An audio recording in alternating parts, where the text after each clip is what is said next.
इथल्या चाकरमान्यांचा प्रश्न, या प्रश्नांवर खरंच तोडगा काढलाय का?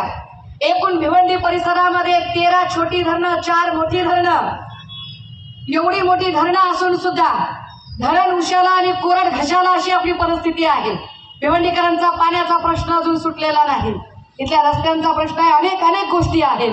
या सगळ्यांच्या विरोधात आपण कपिल पाटलांना बोलावं म्हटलं तर त्या बिचाराला वेळ कुठे आहे?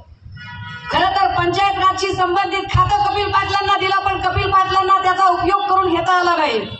त्याचा परिणाम असा झाला की लोक आता कपिल पाटलांकडून पाठ फिरवतात, कपिल पाटलांशी बोलायचं टाळतात, कपिल पाटलांकडे जाण्याचं टाळतात. हे कपिल पाटीलच्या हे लक्षात आलं की आता आपण गर्दी जमवू शकत नाही, कारण गर्दी गद्दारांकडे येत नाही, हे निष्ठावंतांची मांदी आली खुद्दारांच्या सोबत असते. मग काय करावं? मग कपिल पाटलांनी एक नवी शक्कल लढवली. बघा गर्दी जमवण्याचे, मला वाटते उद्या परवा असेल तो कार्यक्रम, आलं ते का?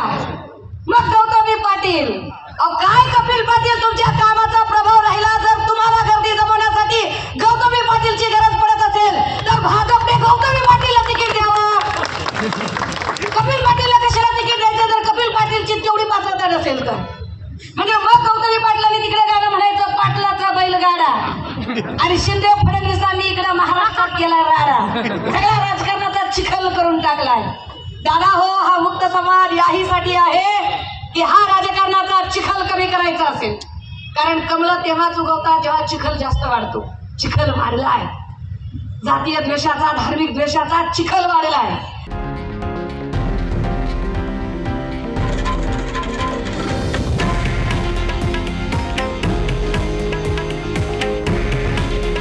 हे आहे देशातील नंबर 1 न्यूज नेटवर्क आणि आपण पाहत आहात TV9 मराठी.